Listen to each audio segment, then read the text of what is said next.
Alright, so this is just going to be some of my first thoughts, initial reactions, and a small little review breakdown kind of thing of the new Spider-Man Across the Spiderverse. So going into this, we picked up with Gwen kind of doing the voiceover intro and all of that, telling Miles' story, which will become a really big integral part, considering that this did feel kind of a lot like a Gwen movie as well.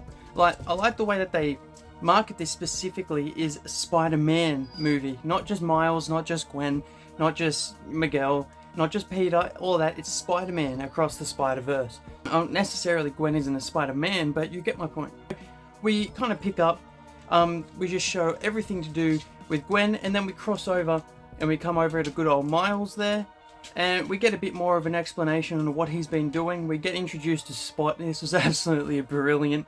I really like this start off there. But then when things start picking up within the movie, and we see the Spider Society there, I'm not going to necessarily get in and break down every single Spider-Man there, but it was a lot. It was quite crazy. And when we're fighting Spot too, and we learn a whole lot more about Miles, like his whole part of his life, pretty much. I mean, everything he wants to do, like especially with the school interview for university and all that, he was looking for a way to travel the multiverse again to basically meet Gwen.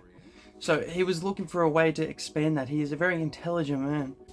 And when we see the Spider Society, things pretty much ramp up from here. It goes absolutely crazy. And it gets us a lot more detail on Miles and the, spoiler alert, right at the end there, the other Miles. Spider 42 from Earth 42.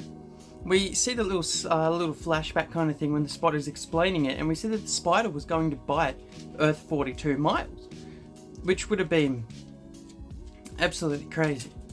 It would have been crazy. And the Spot is evolving. We met Spider-Man India. He was actually really awesome, which he will come back and play an integral part at the end. And Hobie Brown's Spider-Punk will play an integral part at the end. And he was such a big character too.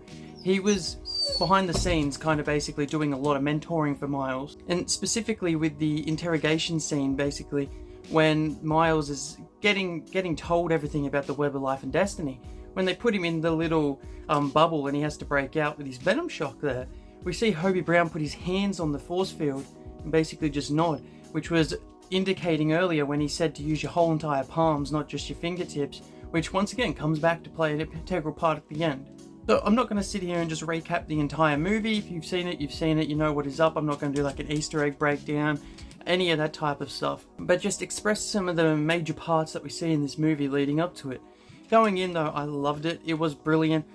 Personally, I don't believe that the hype that was up, everyone said it was like the greatest movie ever.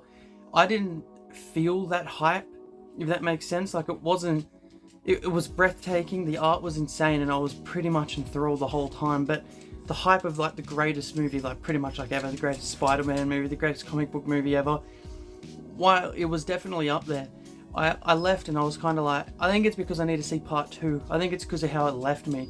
I wasn't like, wow, this is the greatest comic book movie I've ever witnessed. But in saying that, it is definitely up there and I was not disappointed. Easy, like 10 out of 10 for sure. When we get to the end, that's where it gets interesting, because Beyond the Spider-Verse is basically what the next one is called. The name can indicate many things. Like Into the Spider-Verse at the start was not as multiversal. We didn't necessarily see so many different Earths. Across the Spider-Verse, this one here, we saw 1,000,001, and we saw multiple different Spider-Man, multiple different stories, all of that. So Beyond the Spider-Verse, the name is indicating exactly most likely what we are going to be seeing in the near future. Comes out March 29th, 2024, which is going to be an incredibly long wait, although it is easily just under a year, which is crazy. So, to basically, any faults that I had with the movie, as I said, the hype was not...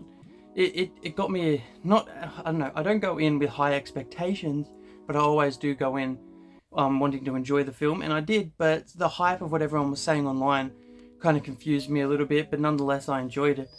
What I really loved about this film is seeing all the different unique powers, voice actors coming back, all the cameos that we got, the Easter eggs that we did see. Once again, I'm going to do a full breakdown, but nonetheless, if you know what I'm talking about, you know.